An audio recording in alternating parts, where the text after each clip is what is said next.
Hello, this is Reverend Penelope Stewart. I'm out here on my spirit walk again that I do in the morning, every morning. I try to do it every morning, but it's been raining. So it's really, really nice out here.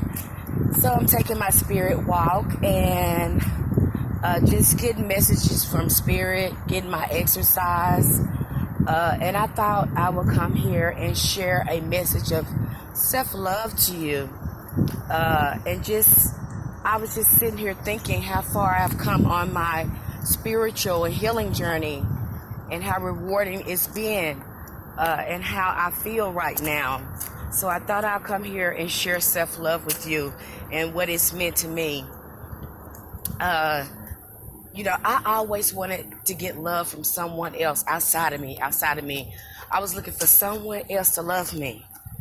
Now that I look back at my healing journey and I look back at all the mistakes that I made, I was always trying to win acceptance, people pleasing.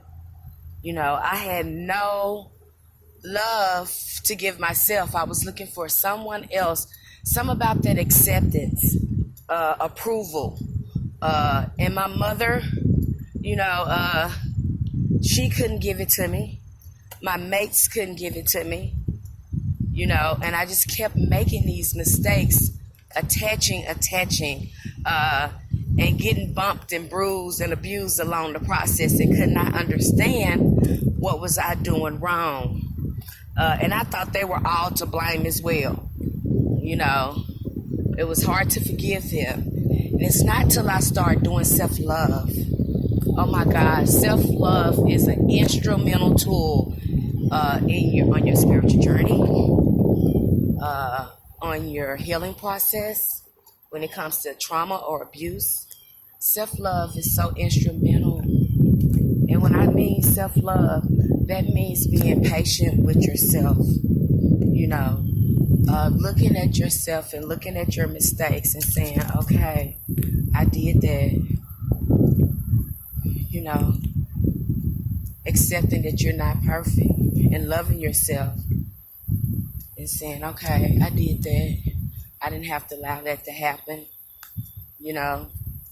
I was looking for this to happen. I was looking for love from them. When you get into self-love and you say, okay, that's what I was looking from them. Can I give myself that self-love? Yes, you can. When you start being patient with yourself, and I noticed too that I was so critical. I had a lot of critical, judgmental voices in my head that was taking up space in my consciousness. I had to do a lot of affirmations telling myself I love myself. Do a lot of sound therapy. I had to totally change the dialogue of my stream of thought.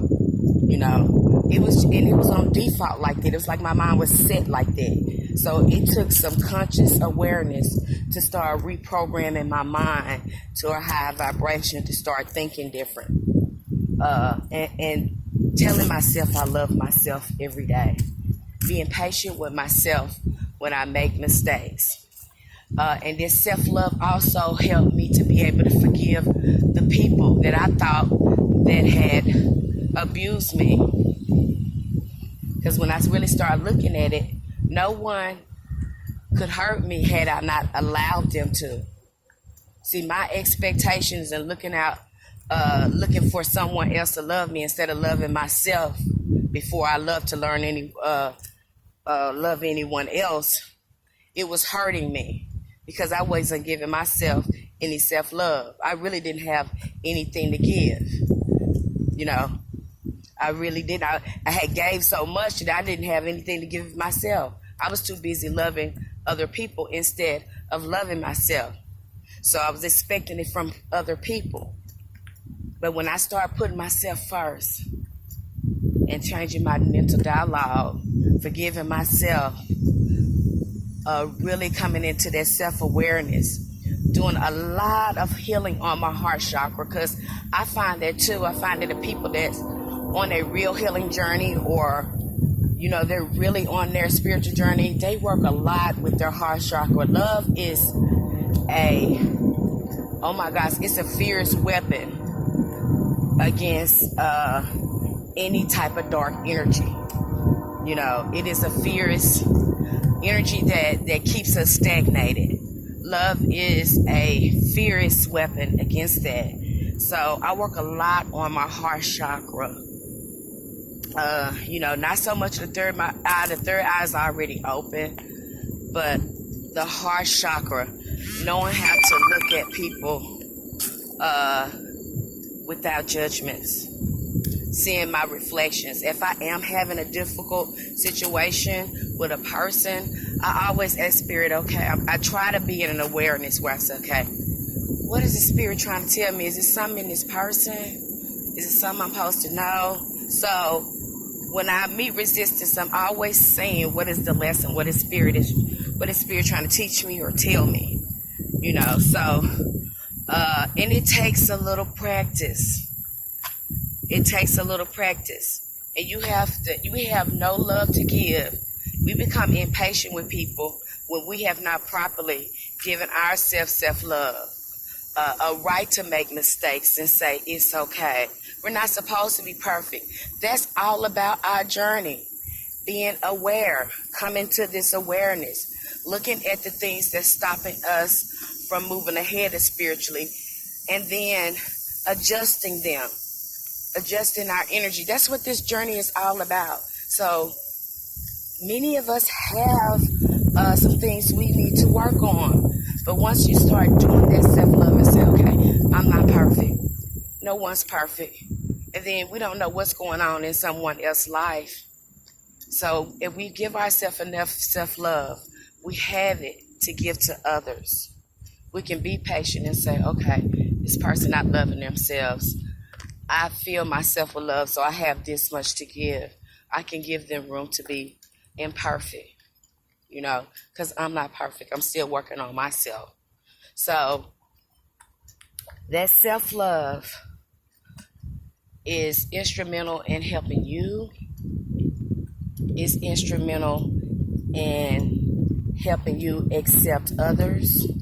It connects. It's a universal energy that connects you with everything. It gets you on that frequency, on that higher frequency. So I thought I would come here and talk about self-love. So make sure you're giving yourself room enough to be imperfect. It's okay.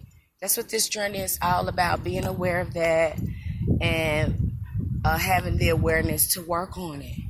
And be patient with others because they may be working on themselves as well. Okay, so self-love is very instrumental. You're going to need it once. I work the Know Thyself program that helps you get into it. I teach it as well. That helps you get into this awareness. So we can start doing the spiritual work and really seeing Spirit work in our life. It's an integration process that happens once you work the program. So, and a lot of it, when we're doing this self-awareness, has a lot to do with self-love. I hope this video inspired you. I hope it empowered you. And I hope it really made you think about giving yourself more self-love.